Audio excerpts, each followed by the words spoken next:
Introduction to computing. Computer science एक electronic machine है। इसमें हम हार्डवेयर को स्टडी करते हैं, सॉफ्टवेयर को स्टडी करते हैं, उसके अलावा प्रोग्रामिंग, नेटवर्क्स, ग्राफिक्स, रोबोट्स, फिर उसके अलावा सिक्योरिटी सिस्टम, डेटाबेस वगैरह को वन बाय वन स्टडी करेंगे। पहले हम हार्डवेयर और सॉफ्टवेयर को देखते हैं। हार्डवेयर वो पार्ट्स होते हैं जिनको हम टच कर सकते हैं, जिनको हम छू सकते हैं, और सॉफ्टवेयर हमारे पास वो पार्ट्स होते हैं जिनको हम टच नहीं कर सकते।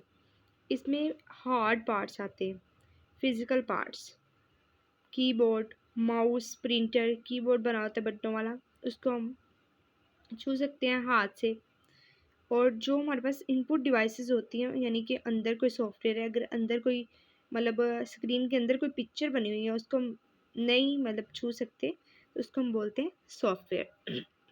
कंप्यूटर हार्डवेयर की अगर डेफिनेशन देखी जाए, computer hardware is the collection of physical parts of a computer system. Computer software की टू टाइप्स होती हैं, ऑपरेटिंग सॉफ्टवेयर और एप्लीकेशन सॉफ्टवेयर। ये जस्ट बताने के लिए। Also called software is a set of instructions and its documents that tells a computer what to do और how to perform a task.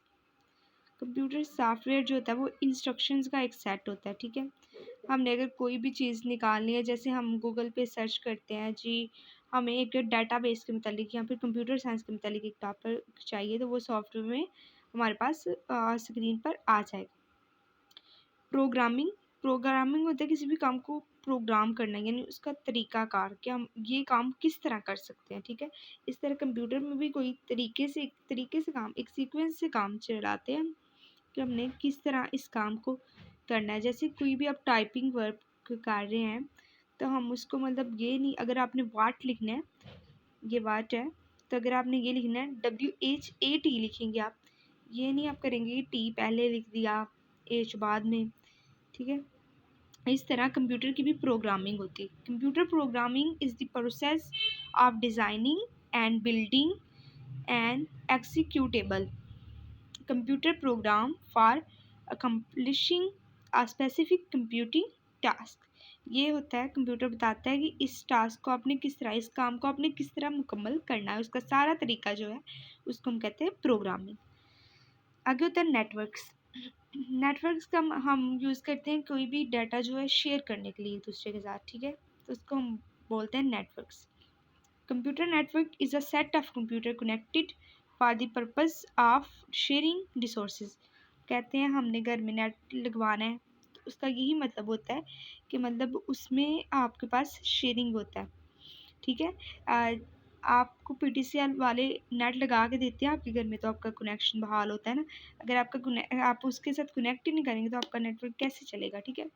तो computer network is a set of computer connected for the purpose of sharing resources. इसमें example लेते हैं हम printer की, file server की। Just इसमें आपने कॉन्सेप्ट क्लियर करने हैं, बाकी एग्जांपल्स आपको पेपर से, सारा पेपर कॉन्सेप्चुअल होता है, जस्ट कॉन्सेप्ट क्लियर करें। रोबोट्स कोई भी मशीन होती है जो हम उसके इंस्ट्रक्शंस देते हैं वो उसी को फॉलो करती हैं। जैसे आप फ़र्ज़ कर लें कोई भी मशीन है, एक होटल हम जाते हैं, उसमें एक मशीन होगी, तो हम उसको इंस्ट्रक्शंस देंगे जी, आपने जनाब क्या करना है, आप हमें ना एक कोल्ड ड्रिंक ला दें, तो वो वही इंस्ट्रक्शंस को फॉलो करेगी, ठीक है। A robot is a machine specially one programmable bye computer cable of carrying out a complex series of actions automatically वो एक्शंस परफॉर्म करती है जो जो हम उसको देते हैं। आगे ग्राफिक्स का मतलब होता है इमेजेस बनाना, वीडियोस बनाना, फिर उसके अलावा फिल्म्स बनाना, कोई भी मतलब आर्ट से रिलेटेड वर्क है तो वो करना। Computer graphic is the discipline of generating images with the aid of computers. Film, video games इसके एग्जाम्पल हैं। आगे डेटाबेस क्या होता है? डेटाबेस होता है कोई भी चीज़ को, किसी भी चीज़ को स्टोर करना। जैसे हमने मतलब अपने नोट्स बनाए हैं, हम उसको स्टोर कर देते हैं, तो हम उसको नेम दे देते हैं जी ये डेटाबेस है। जैसे हम सॉफ्टवेयर इंजीनियरिंग पढ़ रहे हैं, इंफॉर्मेशन टेक्नोलॉजी पढ़ रहे हैं, हमने कंप्यूटर साइंस के नोट्स बनाने हैं, तो उसको हम कंप्यूटर में रख देंगे और उसको नेम दे देंगे। वो बेसिकली वो जो नेम है वो हमारे पास डेटा बेस कहलाता है। Also called electronic database, any collection of data or information that is specially organized for rapid search and retrieval by a computer. आगे डेटाबेस मैनेजमेंट सिस्टम, जो एक्सट्रैक्ट करता है इंफॉर्मेशन को डेटाबेस से, यानी इंफॉर्मेशन लेता है डेटाबेस से और आगे से उसका रिस्पॉन्स करता है। सिक्योरिटी, कोई भी चीज़ हो उसकी सिक्योरिटी लाजमी है। जैसे कि हम अगर कोई अपनी पिक्चर्स रख रहे हैं किसी भी चीज़ में, तो हम उसको क्या लगा देते हैं, लॉक लगा देते हैं। वो बेसिकली एक सिक्योरिटी होती है। इस तरह कंप्यूटर में अगर हमारी इंपॉर्टेंट फाइल्स पड़ी हुई हैं तो हम उसकी भी सिक्योरिटी के लिए उसकी भी सिक्योरिटी होती है, ठीक है। जब तक हमारे पास सिक्योरिटी नहीं होगी तो हमारी फाइल जो होंगी वो सेव नहीं होंगी, ठीक है। अगर हमारे पास फाइल सेफ नहीं होंगी तो कोई भी हैकर जो है उनको चुरा सकता है, अगर बहुत ज़्यादा इंपॉर्टेंट फाइल्स है, कोई ऑफिस वर्क की फाइल है, तो इसलिए सिक्योरिटी ज़रूरी होती है। Security are the control that are put in place to provide confidentially integrity and availability for all components of computer system.